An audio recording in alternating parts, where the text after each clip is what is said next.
الحمد لله وكفى وسلام على عباده الذين اصطفى لا سيما على سيد الرسل وخاتم الأنبياء وعلى آله وصحبه ومن بهديه مهتدى. أما بعد، فأعوذ بالله من الشيطان الرجيم. بسم الله الرحمن الرحيم. هو الذي بعث في الأميين رسولا منهم يتلو عليهم آياته ويزكيهم ويعلمهم الكتاب والحكمة وإن كانوا من قبل لفي ضلال مبين.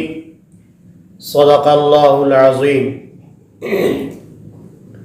میرے محترم دوستوں اور بھائیوں، آج میرے معروضات کا عنوان ہے مسلمانوں کی گمراہی کے اسباب. دنیا کے اندر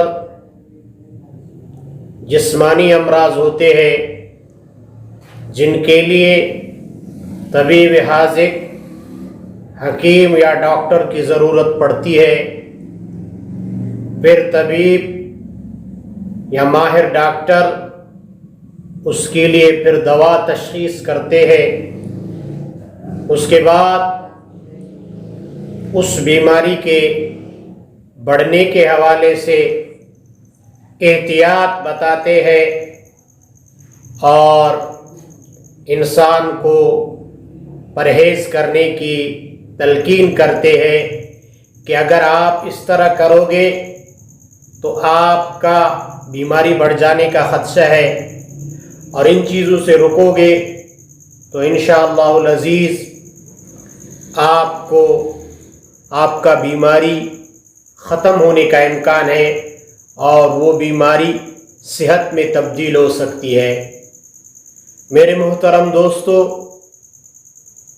اسی طرح روحانی امراض کے لیے بھی، انسانوں کے روحانی امراض کے لیے اللہ تعالیٰ نے انبیاء کو بھیجا.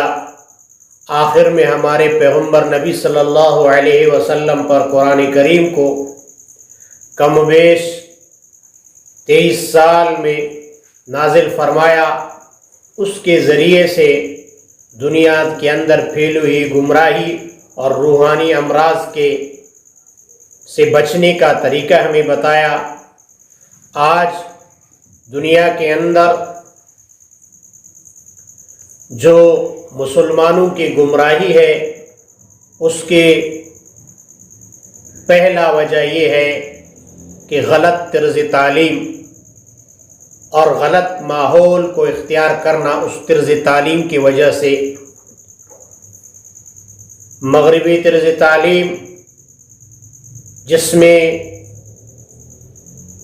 فطرت کے کوئی امکانات نہیں، فطری زندگی کے، جو انسان کو بحیثیت فطرت کے مطابق زندگی گزارنے کے لیے اس سے کچھ مل سکے. اسلام چونکہ نظام فطرت ہے، اللہ کے نبی محمد الرسول اللہ صلی اللہ علیہ وسلم کو جب اللہ نے ایک قوم میں بھیجا، انہی میں سے فرماتے ہیں کہ جب تک وہ نہیں آئے تھے تو وہ واضح گمراہی میں تھے، لیکن اس گمراہی کو ختم کس طرح اس نے کیا؟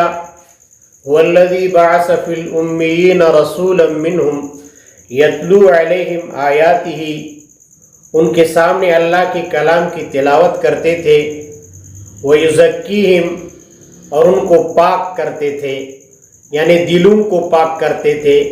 دلوں کے اندر جو بیماری ہوتا ہے، بغض، حسد، کینہ، اللہ کے نبی نے ان کی دلوں پر محنت کی اور ان کی دلوں کی صفائی کی.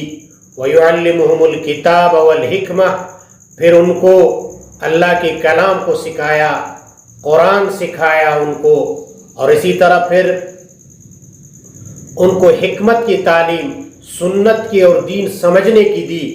جب تک یہ نہیں تھے، رسول اللہ صلی اللہ علیہ وسلم مبعوث نہیں ہوئے تھے اور قرآن کی تلاوت نہیں تھا، اس کے ساتھ تزکیہ نفس دلوں کی صفائی نہیں تھی اور قرآن کی تعلیم نہیں تھی اور سنت کی تعلیم فقہ کی اور اس کی سمجھ نہیں تھی، تو اللہ تعالیٰ ان کے بارے میں فرماتے ہیں وَإِن كَانُوا مِن قَبْلُ لَفِي ضَلَالٍ مُبِينٍ، اس سے پہلے یہ سری گمراہی میں تھے۔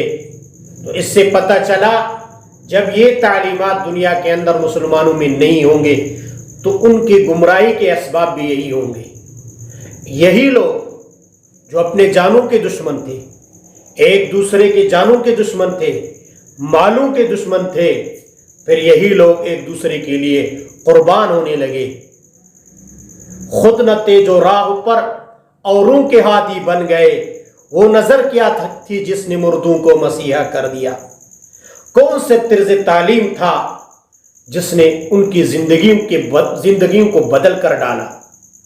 یہ تعلیم پیغمبر کے تعلیم تھے، اسلام کی تعلیم تھا، اور رسول اللہ صلی اللہ علیہ وسلم کو اللہ تعالیٰ وحی کے ذریعے سے سکھاتے تھے۔ اللہ کے نبی اپنے طرف سے کوئی بات نہیں کرتا۔ وما ينطق عن الهوى ان هو الا وحی یوحى علمہ شدید القوى، وہ جو بات کرتے تھے اپنے طرف سے نہیں کرتا بلکہ اللہ کی طرف سے ان کو وحی کی جاتی ہے۔ تو رسول اللہ صلی اللہ علیہ وسلم نے اللہ کی طرف سے دیے وحی والا تعلیم ان کو سکھایا، پھر ان کے معاشرے میں امن اور ان کی زندگیوں میں امن سکون آیا، اور وہ گمراہی اجالوں میں تبدیل ہو گئے، روشنیوں میں تبدیل ہو گئے، ہدایت میں تبدیل ہو گئے۔ آج ہم بحیثیت مسلمان قوم کے ہم دیکھیں کہ ہم کس طرح تنزل کی طرف جا رہا ہے اور ہم گمراہیوں کے شکار ہیں۔ اس کے واضح ثبوت یہ ہے کہ ہم نے نبوی تعلیمات کو چھوڑا ہے، پیغمبر کے طرز طریقے کو چھوڑا ہے۔ آج ہمارے دلوں کی صفائی نہیں، آج ہم نے اس طرز تعلیم کو اختیار نہیں کیا ہے، اس لیے آج ہم گمراہیوں میں ہیں۔ مسلمانوں کو اپنے حالت پر سوچنا ہوگا کہ آج وہ کیوں گمراہیوں میں گھیرے ہوئے ہیں۔ اس کی اصل وجہ پیغمبر کی تعلیمات کو چھوڑنا ہے۔ اس طرز کو ہم اختیار نہیں کریں گے، کبھی بھی ہم کامیاب نہیں ہو سکتے۔ میرے محترم دوستو، وہ تعلیم کیا تھا؟ وہ قرآن ہے اور رسول اللہ صلی اللہ علیہ وسلم کی طرز زندگی ہے اور اس کے صحابہ کا طریقہ ہے۔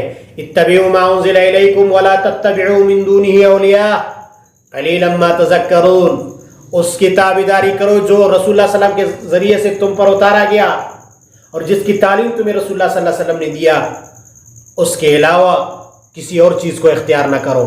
ھذا کتاب انزلناہ مبارک فاتبعوہ واتقوا لعلکم ترحمون، یہ کتاب قرآن اللہ تعالیٰ فرماتے ہیں ہم نے اتارا ہے، اس کی تابعداری کرو اور رسول اللہ صلی اللہ علیہ وسلم کی طرز پر اس کو اختیار کرو، دنیا کے اندر سے یہ گمراہیاں ختم ہوں گی۔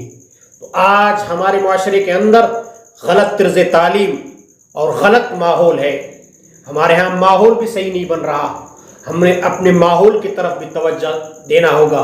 صحبت صالح ترا صالح کند، صحبت طالح ترا طالح کند، اگر نیکوں کے صحبت اختیار کرو گے تو وہ نیک بنائیں گے، بروں کے صحبت کو اختیار کرو گے تو تمہیں برا بنائیں گے۔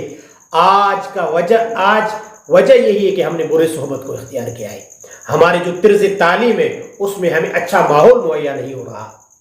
جو تعلیمات قرآن کی ہے، جو رسول اللہ صلی اللہ علیہ وسلم کی ہے، ان تعلیمات کو ہم نے پس پشت ڈالا ہے، اور جب ہم ان کو پس پشت ڈالیں گے تو یقیناً ہم گمراہیوں میں جائیں گے۔ تو وہ پیغمبر کے تعلیمات تھے، عِشْتُ لِأُتَمِّمَ مَكَارِمَ الْأَخْلَاقِ، اس کو بھیجا گیا کہ دنیا کے اندر سے برے اخلاق کا خاتمہ کرے۔ تو ہمیں سب سے پہلے اپنے طرز تعلیم پر توجہ دینا ہوگا، اپنے اخلاقوں کو صحیح کرنا ہوگا۔ جو تعلیم رسول اللہ صلی اللہ علیہ وسلم نے دیا، جس کے ذریعے سے انقلاب آئے، دلوں کی صفائی اور قرآن کی تلاوت اور اس کو سیکھنا اور رسول اللہ صلی اللہ علیہ وسلم کی سنت کو سیکھنا، اس پر چلنا، تو پھر ہمارے لیے ہدایت ہوگا۔ ورنہ اگر آج دنیا کے اندر ہمارا جو حالت ہے تو ہم نے ان طریقوں کو چھوڑا ہے، کیونکہ ان لوگوں کے بارے میں اللہ تعالیٰ نے فرمایا ان كانوا من قبل لفی ضلال مبین، واضح گمراہی میں تھے۔ تو آج ہم اس لیے ان گمراہی میں ہیں، ہم نے پیغمبر کی تعلیمات کو چھوڑا ہے، ہم نے اپنے دین کو چھوڑا ہے، اپنی شریعت کو چھوڑا ہے، اس طرز کو ہم نے اختیار نہیں کیا ہے۔ اگر ہم اس طرز کو اختیار کریں گے تو انشاءاللہ ہم کامیاب بھی ہوں گے، ہم اپنے ماحول کو شرعی ماحول میں لائیں گے، اور ہم اپنے صحبت کو شرعی ماحول میں لائیں گے، ہم اپنی تعلیم کو صحیح ماحول میں۔ اس کا یہ مطلب نہیں ہے کہ ہم عصری تعلیم حاصل نہ کریں، عصری تعلیم ضرور حاصل کریں لیکن اپنی شرعی حدود کے اندر کریں۔ آج ہم نے شریعت کی حدوں کو توڑ دیا ہے اور اس کی حدود کو پامال کیا ہے، اس لیے ہم گمراہی میں گئے ہوئے ہیں۔ ہمیں اپنے ماحول کی طرف توجہ دینا ہوگا، اور ہم جس تعلیم کو اختیار کیا ہے تعلیم تو ہم حاصل کریں لیکن اس کے لیے ماحول ہمیں شرعی بنانا ہوگا، پھر ان گمراہیوں کا خاتمہ ہوگا۔ اللہ کرے ہم اپنے حالات پر خود توجہ دیں، ہم اپنا احتساب کریں تاکہ ہم پیغمبر کریم صلی اللہ علیہ وسلم کے طریقوں پر چلیں اور ہم گمراہیوں سے نکل کر ہدایت کی طرف آئے۔ اللہ تعالی ہمیں ہدایت نصیب فرمائے۔ وآخر دعوانا الحمد للہ رب العالمین۔